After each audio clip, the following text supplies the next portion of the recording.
Yan, ini-install na natin. Ito, nilagay na natin doon. Tapos ito susunod natin. Nilalagay natin pa slanting. Yan. Tapos, kukunin natin ito, ilagay natin.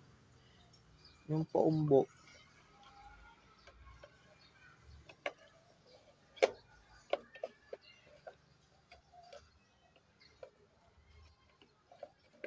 Yan.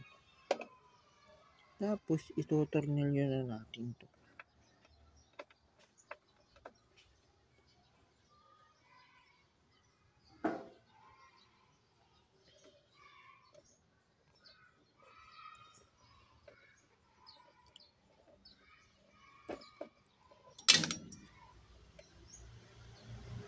Huwag masyadong mahigpit para hindi masira.